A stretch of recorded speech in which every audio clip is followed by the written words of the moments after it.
Konnichiwa! Zaczynamy ten vlog bardzo ciekawie. Chyba już wiecie, gdzie jesteśmy. Jesteśmy w Japonii, kochani. Pierwsza rzecz, jaką chciałam wam pokazać, będąc w Japonii, to jest kibelek naszego pokoju hotelowego. Także chodźcie zobaczyć, dlaczego go bardzo wam chciałam pokazać. Ogólnie, jak sobie dzisiaj pierwszy raz usiadłam na niego, to co przyszło mi od razu na myśl, to to, że kibelek jest ciepły, bo możecie sobie właśnie ustawić warm seat, czyli ciepłe siedzonko. Także kibelek był całkowicie ciepły. Ja myślałam, że to było twoje ciepłoniko. Co ciekawego, od razu możecie w kibelku sobie, że tak powiem, umyć pupkę, bidet albo spray, nastawić sobie jakie ciśnienie wody chcecie. I to jest jeszcze nie wszystko, bo na lotnisku można było sobie ustawić muzyczkę, jeśli chciałaś właśnie, nie chciałaś, żeby inni słyszeli jakieś twoje dźwięki wydawane podczas siedzenia na kibelku. Także tak się zaczyna nasz pierwszy dzień w Japonii. Ja jestem bardzo, bardzo podekscytowana. Niko pewnie też, ale ja chyba bardziej. Kurczę, już pierwszy dzień, już zjedliśmy jak małe przekąski, nie filmowaliśmy tego, ale zaraz idziemy na miasto i będziemy filmować i wszystko wam pokażemy, bo bardzo, bardzo mi się tutaj podoba.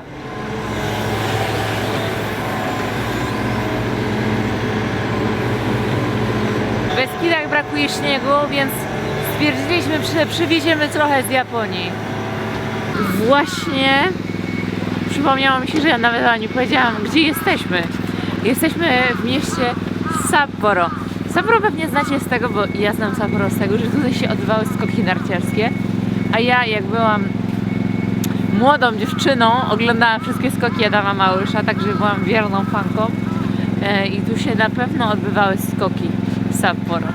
Także witamy was w Sapporo na wyspie Hokkaido. Jakie są tutaj moje pierwsze wrażenia w Japonii? A to są totalnie pierwsze, bo to jest w ogóle pierwszy dzień, pierwsze godziny naszego pobytu w tym kraju. Więc wszystko jest naprawdę uporządkowane. Jest bardzo czysto. Naprawdę my to troszeczkę porównujemy do Chin. Nie wiem, czy dobrze, czy niedobrze, ale w porównaniu do Chin, gdzie w Chinach naprawdę jest taki dość duży chaos.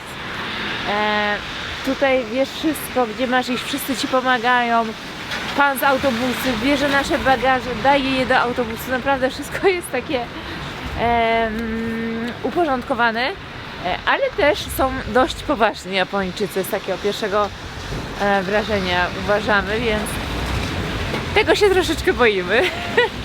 I co jeszcze, jako że my znamy chińskie znaczki, Hanzy, jestem zaskoczona pozytywnie, że te japońskie, jak się japońskie nazywają? Kaiji chyba. Jest bardzo dużo chińskich znaków w ich alfabecie, także mogę czytać.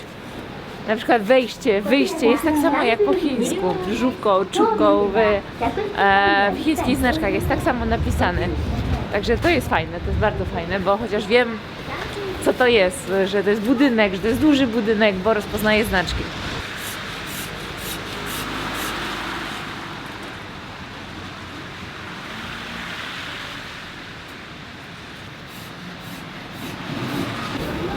Szukamy miejsca do zjedzenia czegoś. Niko mówi, że tu jest najbardziej znana ulica ramenów, że najlepsze w Japonii.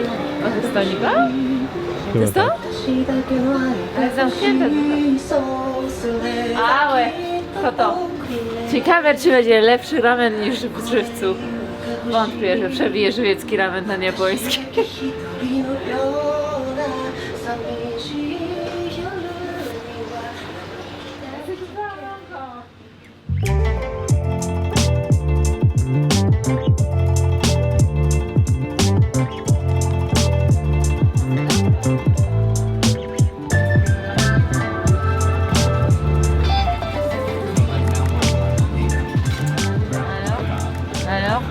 Teraz się dowiedzieliśmy, że w ogóle tutaj Sapporo to jest tutaj, gdzie miso ramen się narodziło, także ten ramen powinien być pyszny.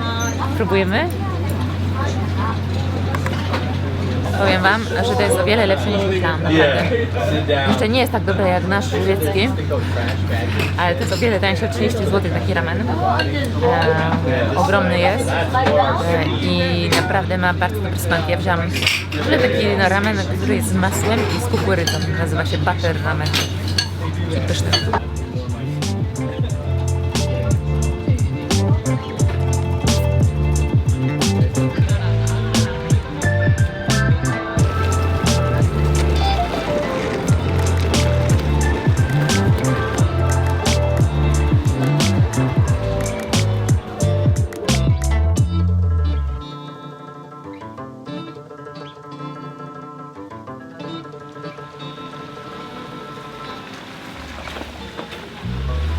Dobra, jesteśmy w kapsułowym sklepie z zabawkami, ale nie mamy żadnych pieniędzy w monetach, mamy wszystko na karcie, więc nie damy rady nic wziąć. Już jakbym była tutaj małą dziewczynką, to bym pewnie wszystkie te zabawki chciała. O, patrzcie, masz takie dziecko, które się rozciąga.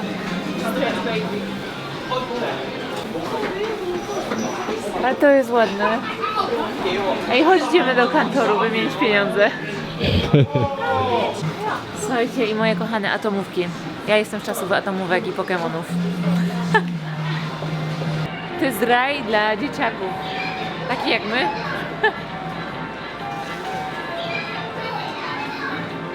Wylosujesz mi jakiegoś pluszaka? Wow, patrz tutaj.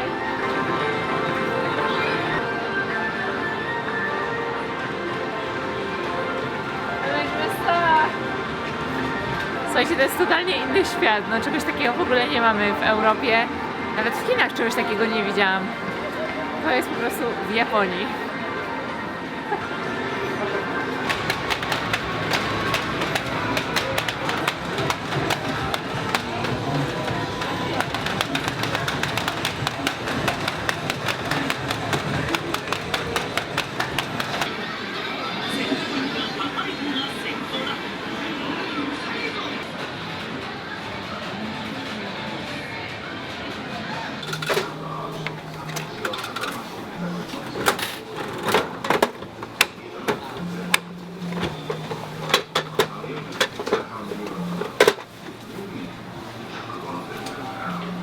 C'est quoi ce truc? Ah, c'est pas le... C'est une autre truc. Tu t'es trompé? No, miał być pierścionek, a jest spinka atomówkowa. Jest. Tak naprawdę chcę to na prezent. Dla mojej nie chrześnicy, a córki brata.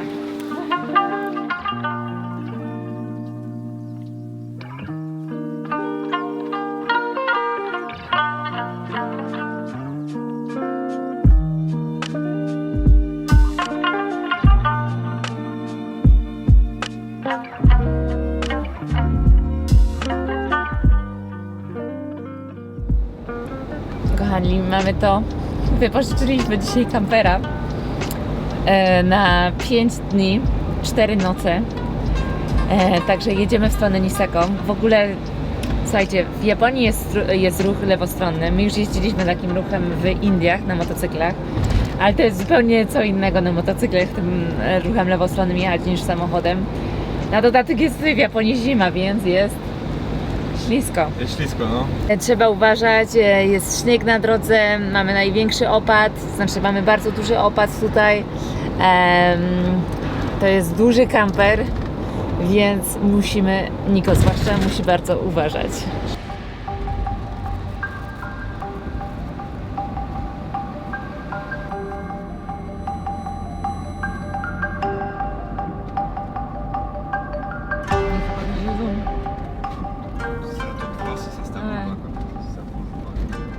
Mamy pierwszy przystanek na drodze, jesteśmy mega głodni, bo nawet śniadanie nie zjedliśmy.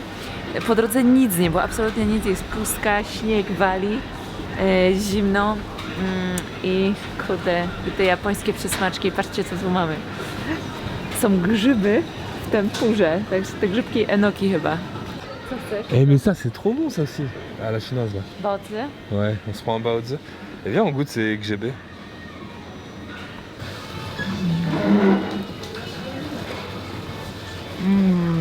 Boże, ale dobre. Wzięliśmy ramen, kosztowało $7. I ja wzięłam jeszcze takie przekąski. Makaron, bo tu jest w ogóle to jest sklep z grzybami. Specjalność, to są grzyby. Więc wzięłam nudle z grzybami i jeszcze makaron z grzybami. I za to zapłaciłam 700, to jest ile? 4... $5 jakoś. Więc tanio. Zwłaszcza, że jest tak zimno na polu.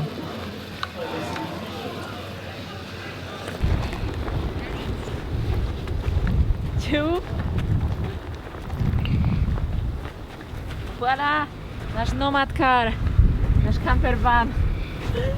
Otwieraj, nikomu jest tak zimno.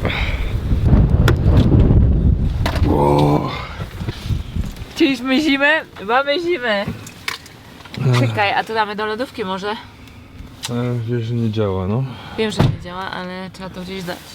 To się nie wiem, czy działa. Działa, czy nie działa? Mamy... Dobra. Co mamy jeszcze? Godzinkę? Coś takiego? Godzinkę, no. 50 na godzinę, bo nie jedziemy więcej niż 50 na godzinę. Bo ten samochód naprawdę... Mieliśmy w ogóle wideo, jak trzeba jeździć tym samochodem. I było napisane, że właśnie hamuje, nie wiem, 3 razy wolniej niż normalny samochód. Tak jest, cały czas się ślizga, jak nie jest prosto, jest mały zakręt, od razu ślizgają się koła tylnie. O, trzeba być bardzo uważnym. Dobra.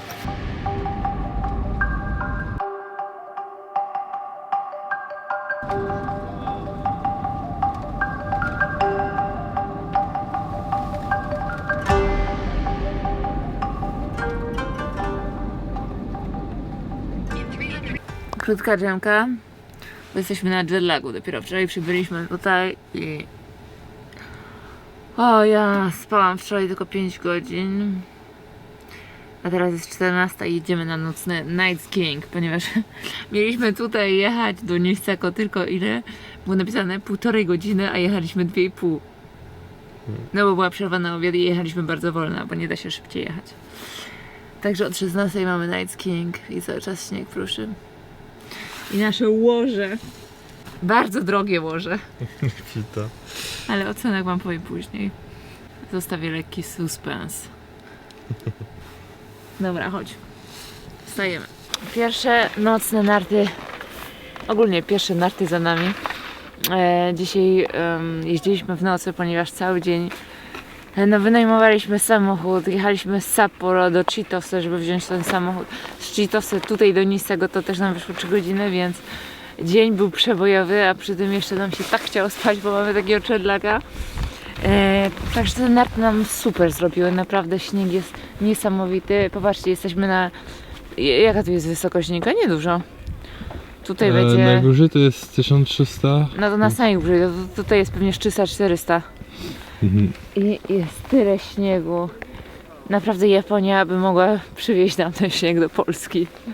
I też nam całkowicie zmieniło życie. Te nowe narty dostaliśmy na czas wyjazdu do Japonii. Narty totalnie na puch, twarde narty. Super się na nie jeździ, na muldach, na ciężkim śniegu. To są narty też skiturowe, więc one są bardzo ciężkie, więc na pewno na skiturach się nam będzie ciężko wychodzić. Ale też są idealne na trasę, także po prostu niebo a ziemia pomiędzy moimi nartami skiturowymi, które czasami brałam właśnie na takie muldy puch, a tymi, które są tak totalnie na puch. Także super. A teraz co, 19 idziemy poszukać czegoś do jedzenia i potem kimono, spanko. Kimana, nie kimono. Znaleźliśmy knajpę zaraz obok stoku. Znaczy troszeczkę oddalone, bo nie chcieliśmy na stoku jeść, bo na pewno było o wiele drożej. Chcieliśmy bardziej coś lokalnego, chociaż tutaj są sami obcokrajowcy, naprawdę. Francuzów nie słyszeliśmy jeszcze, ale Australijczycy, Amerykanie. Kto jeszcze? Mówiliśmy, że tu przyjeżdża. No dobra, nieważne. Patrzcie, co mamy do jedzenia. Jeszcze nam przychodzą główne danie, mają być nudle, dandan. A do tego mieliśmy kimchi z tofu, ale już go nie ma, już zjedliśmy. Edamame i mamy taki zarąbisty makaron. Nie, ryż z mięsem. Boże, jak to jest dobre. To jest dla mnie.